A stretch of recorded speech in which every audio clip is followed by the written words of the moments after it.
civic engagement. If you want to go to the next slide. So through our civic engagement stream, we are trying to show Muslim women that they have power and agency, and can make their leadership accessible to them. So what do? We combat voter apathy, because sometimes there's a sense of, well, my vote doesn't matter because I'm only one person. Just teaching our sisters that no, you have a voice and each vote matters. And then also providing them with education around the legislative process. This year, we took them and had our very first Muslim Women's Day at the Capitol, where we introduced them to different legislators. We followed some bills that they identified as important to them, including the hate crime bill, the menstrual equity bill, and restore the vote. And we had some young girls, interested in testifying, who organized things in their own schools and communities around, menstrual equity. And it shouldn't be just their burden to go ahead and fundraise and purchased period products from their pockets. So they were able to directly access their legislators and testify so that this bill could be passed. And it was wonderful to see it pass the floor and make it to the budget committee. So that was exciting and fantastic. Next slide. We also help educate Muslim women, how to be represented in local government, from caucusing to running for office, and all things in between. So beyond voter apathy to actual representation. Next slide, please. Sorry, the previous slide. The previous slide shows a little bit of the community engagement work we do within our community of registering voters, and ensuring, like with inner cities. In this particular picture, to the left, our civic engagement manager and we were in the inner city, North Minneapolis, registering Muslim voters, and dropping it off for them, because there's a lot of access to transportation and things like that. In the next picture, immediately to the right, we hold accountability roundtables with our elected officials.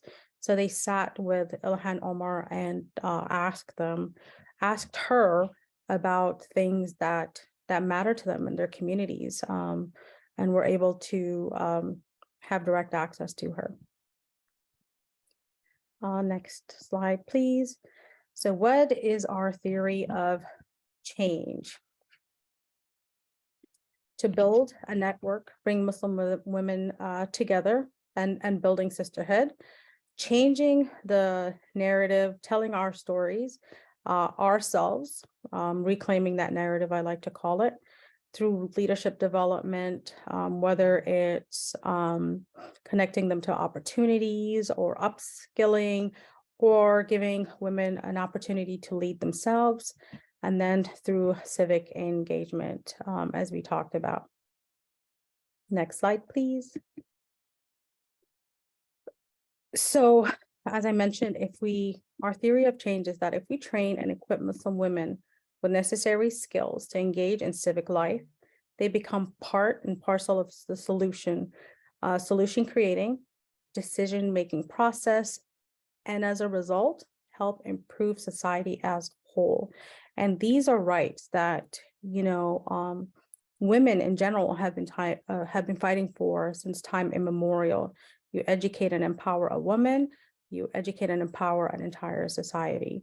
And the same is true for Muslim women, specifically when it comes to combating and changing this narrative. Next slide, please. Oh, I didn't realize my presentation was so short. So with that said, We encourage people to come and reach out. These are our socials.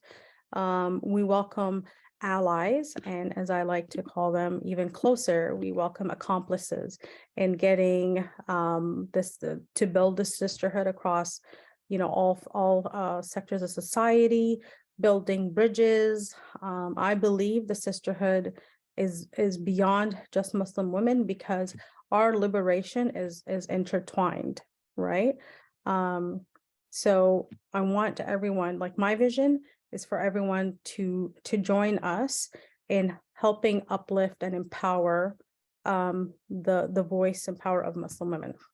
Now we are serving the community of the Twin Cities and the greater area. We do have people that come down from areas like Rochester and St. Cloud for trainings and things like that. We are hoping to be regional, to be, like Midwest, and we have a few organizations that have reached out to kind of ask if we could branch out into places like Indiana and Illinois. So we're exploring those opportunities. Yeah.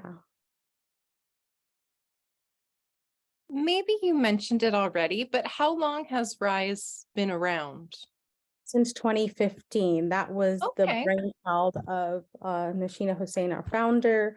So it started in a storefront in downtown Minneapolis, in the back of Daybreak, where Leslie and I met.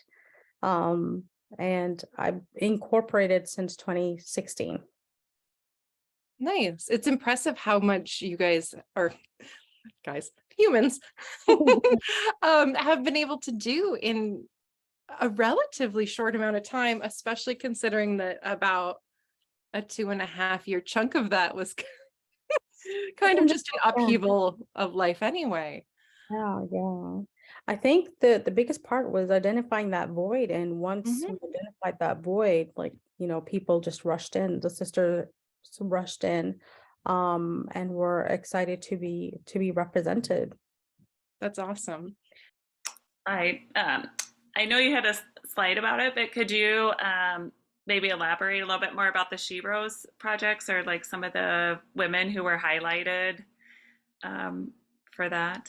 Sure. My favorite, as I mentioned, was Valerie. Another is the founder of Pearls of Hope, Danielle Masood, who identified that there were really no mentorship opportunities for Muslim youth.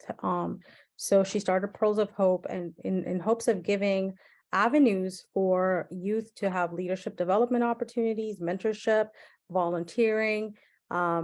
So very similar to Girls and Boy Scouts, if you will, but also giving them opportunities to have access to people who looked like them in work fields. Like we've had people come down to mentor the kids from places like Best Buy and Target headquarters and Medtronic and places like that. So just giving them an opportunity to reimagine their life, essentially, right? And no child is turned away, although it is tuition based. No child is turned away for inability to pay. So that's another Shiro that's near and dear to my heart. Another is Anisa Haji, who we have a problem in the Somali community of skin lightening that's causing, very real health issues. And she started a movement against that to get it off shelves and educate women so that, they know the detrimental effects and to love the skin they're in, right? Like our skin is beautiful as it is, and to not fall for these largely constructed myths of beauty standards and things like that. And started her own organic skincare lines that are made from things that her grandmother and great grandmother and great great grandmother before that used, made of like herbs and leaves and powders like turmeric and things like that. So she's another that, I love her story. But we're excited. Stay tuned for, our book launch. We just submitted our manuscript. So we're hoping for a release date sometime in 2024. That's very cool. If you have any sort of release event or whatever, let us know. We'd be happy to help Absolutely. promote that or whatever. And all right, I'll let you all go. But obviously reach out if you have any questions for Malika or for Wisdom Ways. And thank you so much for joining us and all your active questions and everything. Thank you So, guys so much for having yes. me. Take care. Bye.